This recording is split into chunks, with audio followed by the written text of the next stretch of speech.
இப்ப Israel America இவ்வளவு மிகப்பெரிய ஒரு பலம் வாய்ந்த நாடாக இருக்கிறது. அமெரிக்கா அத்தனை ஆயுதங்களும் இஸ்ரேலிடம் இருக்கு. ஹூதிஸ் என்ற அமைப்பு உலகிலேயே வறுமையான ஒரு நாடு, வறுமையான ஒரு அமைப்பு. அவர்கள் நீங்கள் பார்க்கலாம், அவர்கள் இந்த படையணிகள் போய் சில பேருக்கு சிலிப்பர் கூட இல்லை, வெறுங்காலுடன் தான் நடந்து போவார். ஆனால் நாங்கள் இப்ப கதைத்துக் கொண்டிருக்கிற நேரத்தில் கூட இஸ்ரேலின் வான்பரப்பை பென்கோரியர் வான்படைத்தளம் மூடப்பட்டிருக்கிறது என்றால் ஏவுகணை விழுந்து கொண்டிருக்கிறது. தகவல் கோபுரத்துக்கு அண்மையில் கூட விழுந்தது. இஸ்ரேலிடம் இருக்கின்ற ஏவுகணை பாதுகாப்பு உங்களுக்கு தெரியும், டேவிட் சிலின் இருக்கின்றது. அது இஸ்ரேலின் தயாரிப்பு. முதலாவது கட்டம்.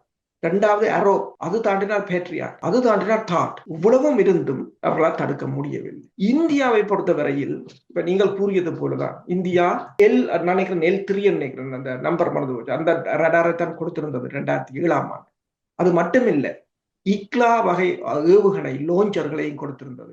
தோளில் இருந்து இயக்குகின்ற ஏவுகணைகளையும் கொடுத்திருந்தது. 2020 இப்பையும் போட்டிருக்கிறார்கள். 2020 திருப்பி இலங்கை ராணுவம் இன்வென்ட்ரி எடுக்க இந்தியா அந்த ஏவுகணை இல்ல, இன்னும் 54 ஏவுகணை இயங்கக்கூடிய நிலையில் இருப்பதாக கூறியிருக்கிறார்கள். அதே ஏவுகணையைத்தான் இப்போது 30 மில்லியனுக்கு 85 லோஞ்சர்களை ரஷ்யாவிடமிருந்து போன மாதம் சண்டை பாகிஸ்தான் அடிக்க போகுது என்ற உடனே இந்தியா அவசரமாக எமர்ஜென்சியாக வாங்கியிருந்தது, இலங்கை அரசுக்கு கொடுத்தது. நான் என்ன கூறுகிறேன், நீங்கள் புரியுது போலதான், ரடார்களையும் இந்தியா கொடுத்திருந்தது, ஏவுகணைகளையும் கொடுத்திருந்தது விடுதலை புலிகள் என்ற விமானத்தை சுடுவதற்கு. இருந்தாலும் தாக்கினார்கள்.